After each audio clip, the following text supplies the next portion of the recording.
One of the many things that we do is we take piles of scrap metal like this one and try to turn it into useful things. So we've got four mowers, three and a half mowers here that we're going to, over the course of some time, we'll take the good parts and assemble them into one or two, maybe three working mowers.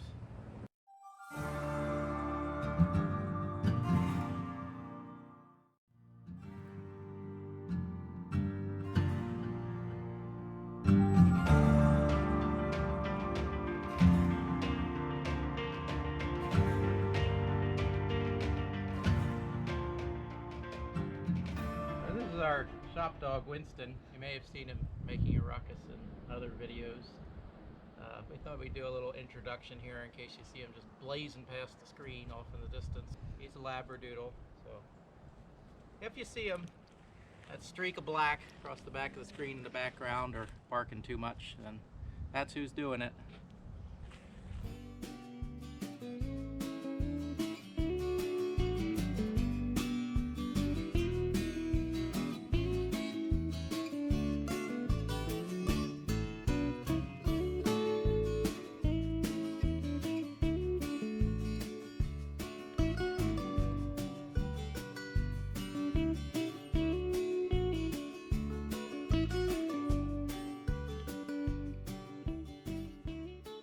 Here's what we're working with. We got four mowers, we got four mower decks, we got maybe two good engines.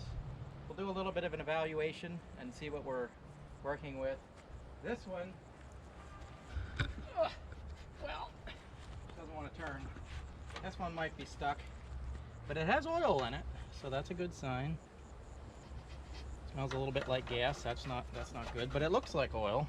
We do have a deck shell for this one without spindles or blades or anything, but most everything other than the deck is here for it. This one is probably the best of the lot. We got what's probably a operating engine here. It turns over. We got some oil. Smells like oil. Feels like oil. Not gonna taste it. Probably tastes like oil. Just your 17 horse standard Briggs & Stratton. This one appears to have everything there. Somewhere in this pile we have the covers for the blades and all the little parts that go with it. We got the front cover here. Seat is really good on this one. That'll clean up nice. Doesn't have any cracks or anything. That's pretty unusual. So this is probably where we'll start. This is mostly a parts mower. The engine, let me move this so you can see her. Obviously someone tried their hand at a little bit of engine work there, so we're probably not going to be able to salvage a whole lot from that, but maybe the starter motor works. Those are, those are worth some money, $30–40 maybe. Interestingly, this one has a phone charging port. You can run your, oh, there's not an ignition. But there is some parts on here. I think we've got the seat for this around here, over there in that pile. So we do have, while we have a lot of parts, that engine isn't going to run. And over here on this Craftsman, again, we've got a really nice seat on this thing. Mainly what this is missing, the battery goes here, and then there's plastic covers that go all around this thing. Oh, this engine's loose too. That's a good sign. We got oil. It's full. Smells like oil. No gas in there. That's good. This one has potential. It's deck's complete. All the wheels and tires are there. So if we can get this one running, it might be ready to roll. Other than these shields over here, but everybody takes the plastic off and loses them. So probably won't be able to find that, but it'll make a cheap running operating mower for somebody, hopefully. So we might be able to get maybe two, maybe three of these running. I don't know. I got hopes. All right, we're going to try this mower revival first. This was the candidate we thought most likely to succeed, and now that I'm looking at it, I'm seeing a lot of spare parts. That can either be really good or really bad. We have a battery that's been percolating for a while there. We're gonna stick the battery in, make sure she has oil, try Trying to do a quick examination of the carburetor, see if it turns over, and see what we need to do to get it running. Let's put the battery in. We just have the battery in the most inaccessible location. Gotta put the back battery terminal on, slide the battery into place, and then put the front one on. And like me, you put the negative on, then you put the positive on, and you short out your wrench on the frame, and some fireworks. We got it hooked up. It does have a seat switch, but it's not hooked up, so we just kind of wire nutted that off. So, you know, that's great. Gotta be careful with your nutting. See what we got here.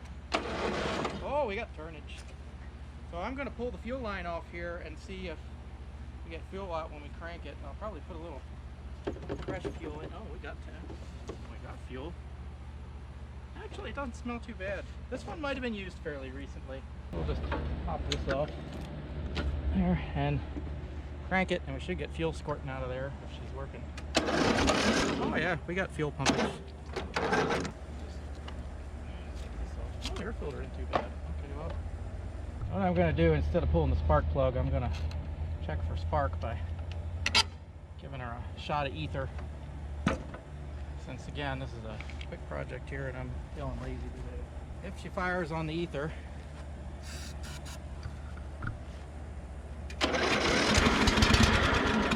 wow, this might be easier than I thought. We got spark, we got fuel, so you only need spark, fuel, and air to run an engine, so we got most of what we need here. Let's see how she fires up.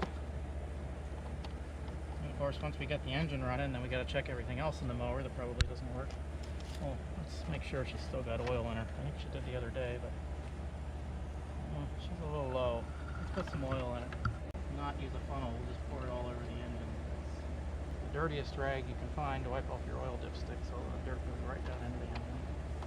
Dog's still hunting for that rabbit. He knows it's around, but he can't find it. And he'll probably have trouble finding his own nose. Dog's afraid of water, afraid of animals, afraid of thunderstorms. Made from 2 hunting dogs, a Labrador Retriever and a Poodle. Worst hunting dog ever. Let's see if we can start it up and see what kind of operation we got here. She wants choke. That firing there was the last of our ether.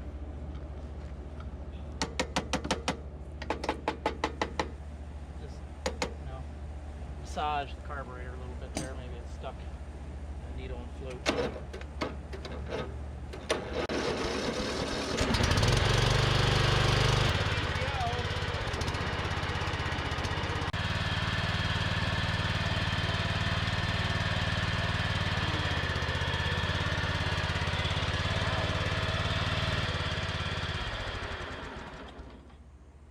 Well, I don't know if you can hear it there, but something down underneath is a little louder than it ought to be, just screaming. Obviously this one,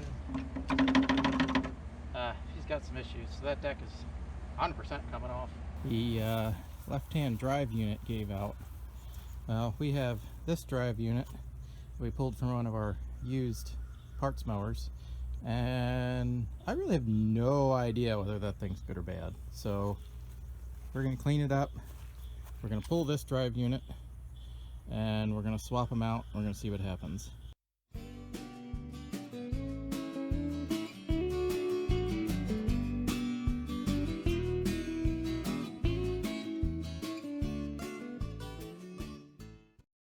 We got the old drive unit out. That's the old one over there. And this is the one we're going to put in. I'm going to pull the pan. I'm going to look inside of it. I just want to, because I don't know whether this one drives or not. I don't know. I'll look inside and see what the inside condition looks like. And then we'll refill it with oil. Well, there's our pan. Not too bad. There's a little bit of water in there, you can tell. That's kind of what I expected. Overall, not bad. All right, so we're gonna do our final tighten on these bolts. We RTV'd the pan. These things, I believe, don't have a gasket from the factory, but somebody else had taken it off and already RTV'd it, so that's usually a sign that you need to put something in there, though the surface looked pretty good, but it's better putting in the RTV. So the RTV's dried into a gasket, so now we're just tightening that down to remove any gap between the RTV and the surface. This is a breather. It has a, you can get air can flow out of there, but you know, stuff can't go down in, obviously, because it's loose. So they had just had a bolt kind of laying in here because these things are so brittle, they break off all the time. Probably out of all these mowers, 50% are broken off. So when we get this thing filled, we're gonna, this thing takes 2.5 quarts, so we've got it marked down to where we're gonna empty it into this thing. By the way, we did not get 2.5 quarts out of it, so that's always a good sign, you know. This might take a while, but this fluid isn't really made to be changed or anything. It's kind of it's supposed to be a mostly sealed system, and it's supposed to be kind of the lifetime of the transaxle kind of deal. This is 20W50, in case you haven't. Just regular 20W50 engine oil or motor oil. That's what they recommend. So what we're gonna do here is just we're gonna take this cheap flimsy plastic fan and we're just gonna ram it up in there. Look at that, we didn't even break any fan tabs off. I don't even know what I'm feeling. I got a feeling. No, I don't. Get in there. Come on now. Use my beating stick. Oh, that didn't work. Don't knock your wood over there, please. Don't you worry about my wood.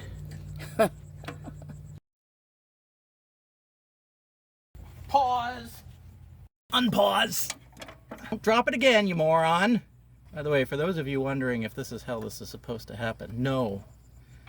The best way to do this is to just pull the whole assembly, both sides, and then you can get all this stuff from the top.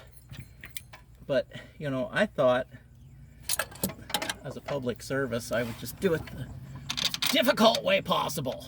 How did I get that one out? My goodness.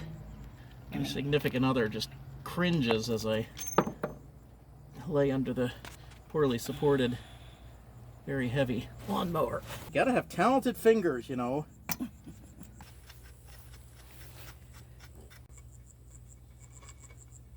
Tighten it after we see whether it works or not.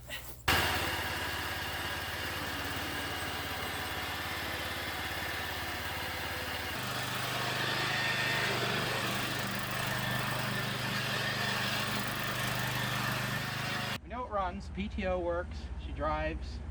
Got that flat tire we'll have to fix. Run some fix-a-flat or something. So we're gonna pull the deck off. You see there's 3 zerks here on the control arms, and we'll grease those. Front wheels have grease zerks, so we'll grease them up. And like I said, there's probably more underneath, but let's get the deck off of here. It's all the way down. Lift assembly. Come off. Always fun to lift the deck up. Get that off. Put the pin back on so we don't lose them. Alright, and there's 2 corresponding pins over there. One for the deck lift, one to actually hold the deck to the mower. We'll go pull those. That's going to need some persuasion. Paddle locks, you know, use them for everything. Some people like vice grips. A little bit penetrating oil, or a lot. Just soak it down. $1 snap-on screwdriver that you're not supposed to beat on, but nobody's ever beat on that one.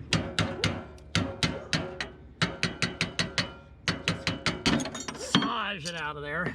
Right about the front assembly here. Pull these pins. Well, who's in charge of this operation? All right, so pull these back thusly and pull this off here. Now we can pull it out. Make sure you're clear of everything, of course, and then when you get it to the point where you can get the belt off, slip the drive belt off.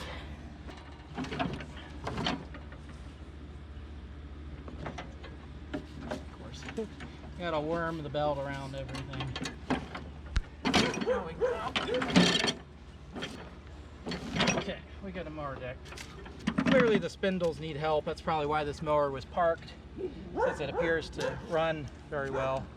Hey Winston, come here. Come here, say hi. Say hi, Internet. I'm sorry I made so much noise in the background. Yeah, hi.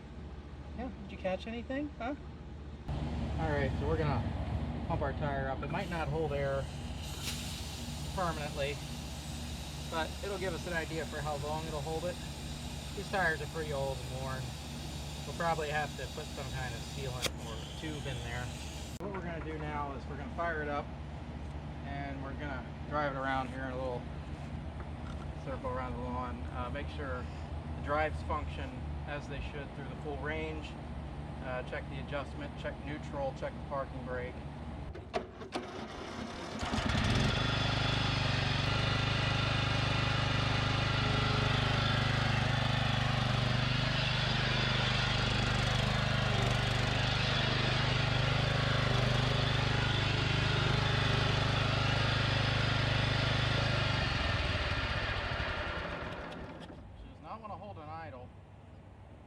That's in good shape. Parking brake does not work. I don't know if you saw it. I put the parking brake on and went to move it. So there's so much dirt down here. We might have to clean it off before we go too much further. That's just bring you back here and show it to you. So this is our parking brake assembly here. Right now it's off. You can see there's a ratchet wheel in the back of each motor, and it just locks the wheel. I'll engage it here in a second. These clamps will go up into the ratchet wheels. So as I pull the lever here, you can kind of see it. Did it move? Yep, that's off. So when you pull it on, it engages into these ratchet wheels. As you can see, there's a long rod mechanism in assembly that goes over and up and is very gunked up. So I'm just looking at the belts while we're under here, and the drive belts for the hydraulic motors, and they look good. And the tensioning assembly here looks good for them. There's one belt for each. Well, gotta remember your parking brake. It's for parking, not driving. This is what happens if you use your parking brake. You just go, you just ratchet that sucker right down in. It kind of eats it away. So we've got, oh, hi, what do you want? So we have a used set off of one of the other mowers that actually has some teeth left, so it can bite into that sprocket and stop the motor from rolling. We'll just put these on, and then maybe we'll actually have some. Oh no, what's going on here? Is this backwards? What am I doing wrong? No, you got to get them on right. I would bring you down here, but it's really dark and scary, and there's probably spiders. Doesn't really matter for you, but on here in the south, pretty much everything wants to kill you, eat you, or bite you.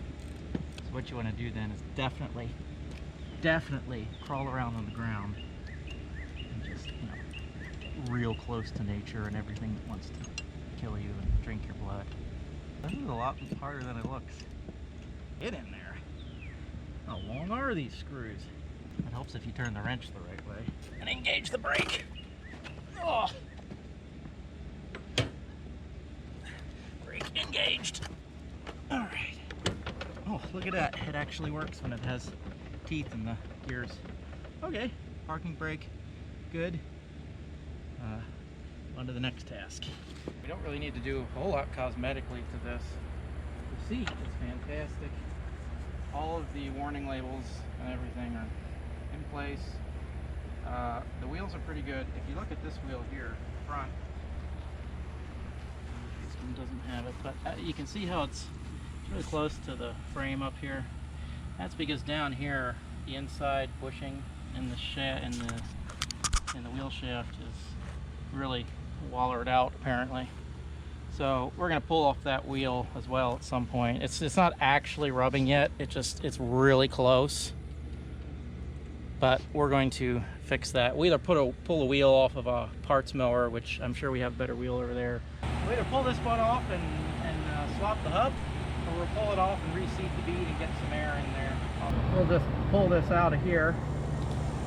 Probably easier than pulling the axle shaft. And we'll lift it up.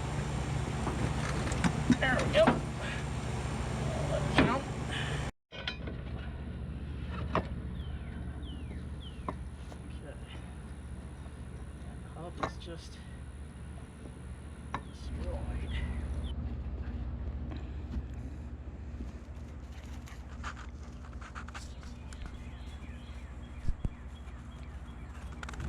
Alright, we're in day 2 now because camera batteries died, so we're revisiting this. So we have our tire here. Now I'm going to show you a quick way to seat the bead on a small tire, like a mower tire like this. This is kind of the redneck farmer way, but it does work most of the time for these. Guys, don't throw away your old ratchet straps, you know. You keep your short ratchet straps, and these work perfect for this. This particular ratchet strap actually destroyed a $4,000 truck, but that's a story for another time. So what you want to do is just hook your ratchet strap around the wheel. The idea is to squeeze it in the middle so that it pops out on the outside against the bead to seat it. You don't even have to make it real tight. It's kind of already seated just sitting there, and hopefully the air will pop it out here. We might have to tighten it more. Let's see if we can get it to seat up and stay. Yep, I believe we do have it. Okay. Take off our shorty ratchet strap here. Put in some air.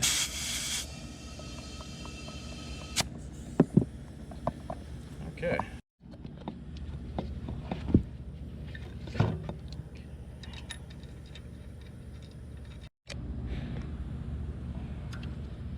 Okay. So she's not holding air very good. That's fine. We got the bead seated. We're probably gonna put a little bit of sealer in there. This one's not holding air perfect either, so we'll put some sealer in that too. Okay, so we're gonna pull the valve core, pull it, there we go. Gonna pull this out, put in some sealer. I don't particularly recommend this, but because it's a mower, so we're gonna take a little bit of this slime, which well, whatever it is, slime, fix the flat. It's kind of like Kleenex, you know, name brand, but I don't endorse any of it, of course. I just use whatever's cheapest. So we'll put some of this in there, and then a little bit of pressure will leak up when we do this, of course, but okay, so sealer's in there, that's the important thing. And then we're going to put in a new valve stem just to be safe, so we know that's not leaking, because, you know, we buy these in bulk just because it's cheaper that way. You know, you want one valve core, and cheaper to buy 500 of them, so okay, core there, and well, refill with air.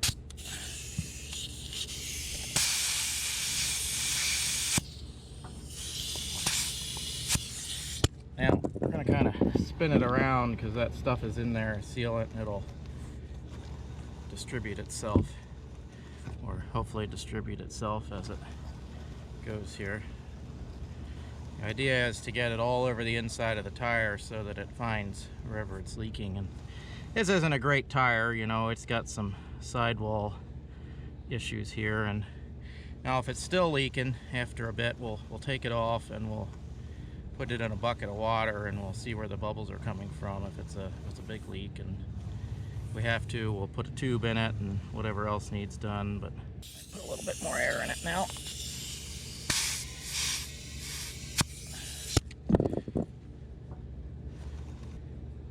Let's go around to the rear tire. And okay, so we're going to take the valve stem out of this one. Obviously this one still has air in it, but just do it real slow. Get it loose. You can drain the air.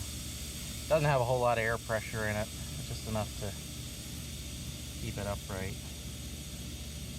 It has a slow leak, so maybe this tire slime will actually work on this.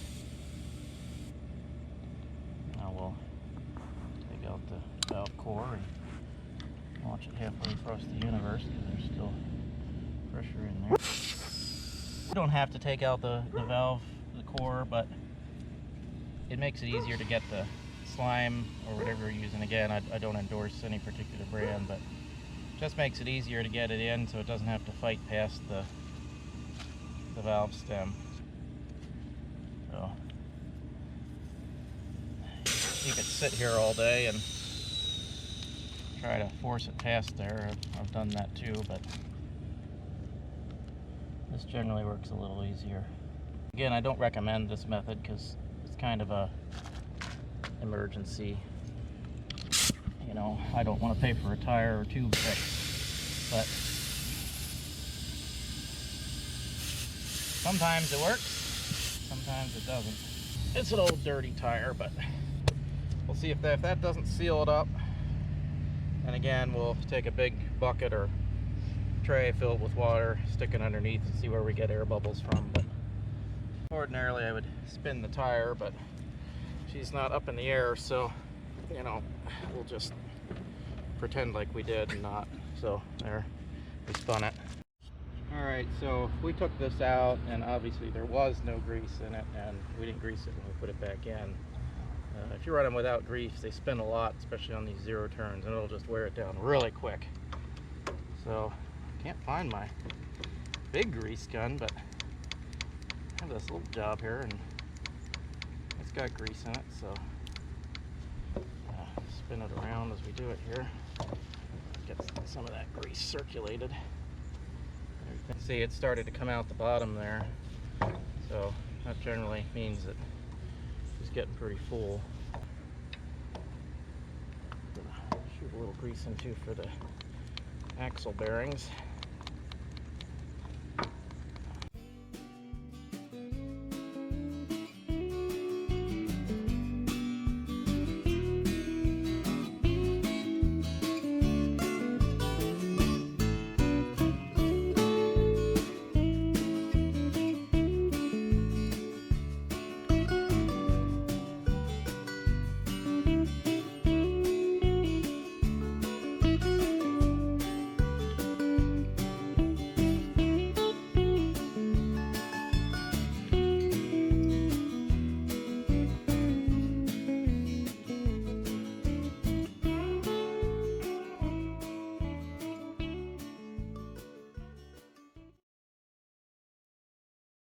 Alright, so we're going to be stripping this deck down.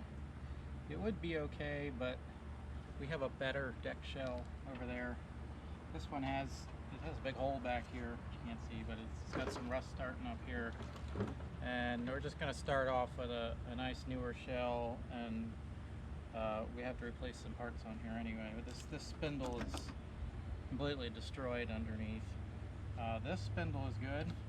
We're going to take it apart, lube it before we put it on there, and this is good, of course, and the belt and the idler is all good. We're going to transfer that over, so let's get to work.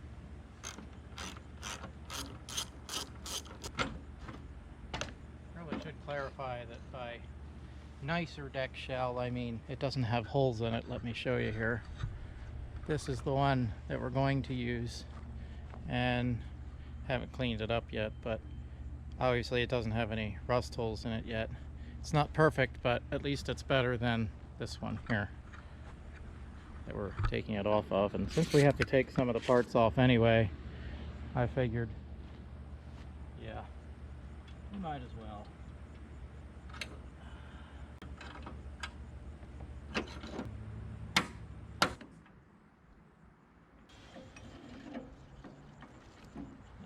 It's just seized on there, isn't it? These go from the underside. Oh, sometimes in life, the answer is just a bigger hammer.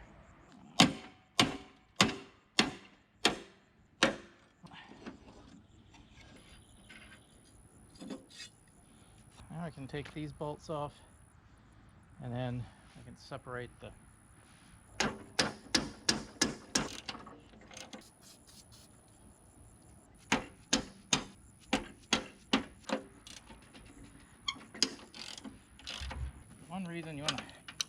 underside of your mower deck really clean, because when you go to take it apart, you're gonna have regrets if you don't. Or you just sell it to somebody else.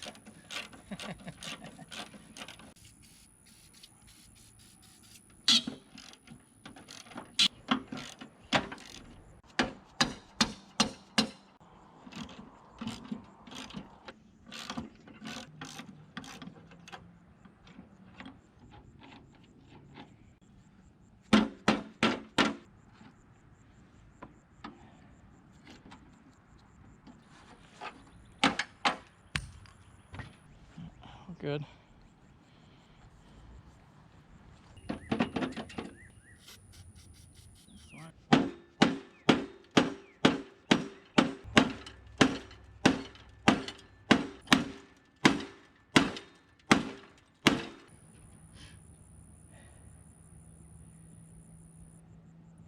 That's not going to be reusable.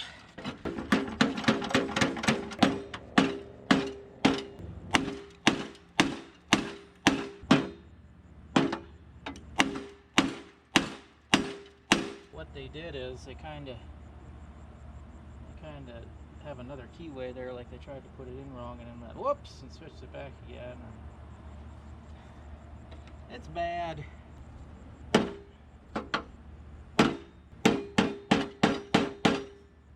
We got our lower spindle pieces out, kind of, and as you can see, it's in pieces that it shouldn't be in.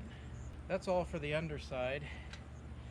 Now we're gonna flip her around and we'll pull everything off that we need to put on our different deck. Now that was way too easy.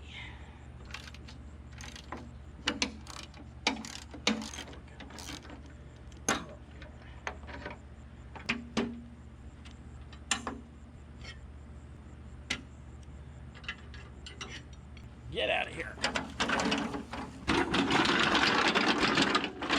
Old in with the new. Now I got it the wrong way. Why didn't you tell me?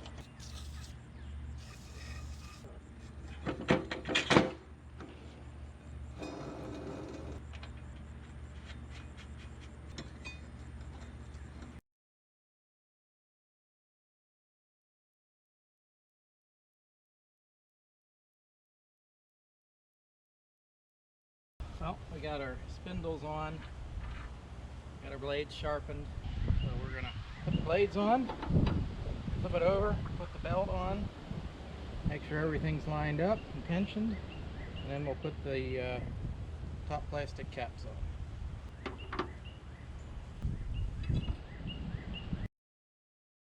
Previous user was having some trouble with this, you know, that'll just dull your blades up real quick.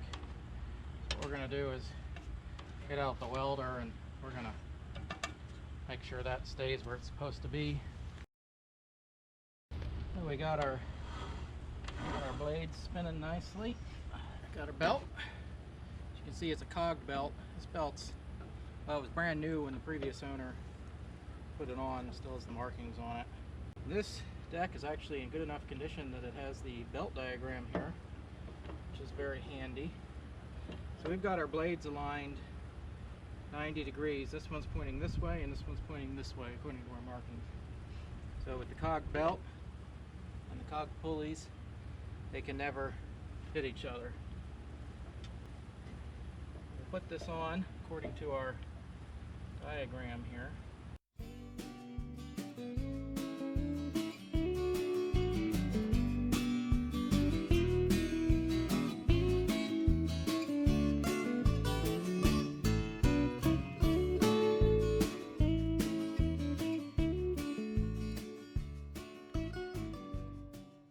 We did find, for the mower, I didn't realize I had it, but for this one, at least one anyway, we had the back plastic cover for the engine, which we will clean up.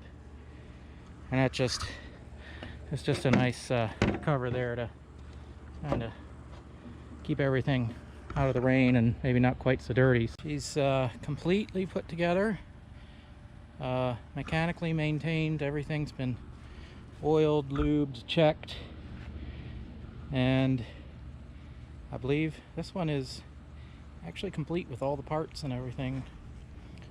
And the seat's in great shape, and she's gassed and ready to roll. That'll be it for part 1 of reviving these mowers, and thank you for watching. Catch the rest of these mower revivals in the next episodes.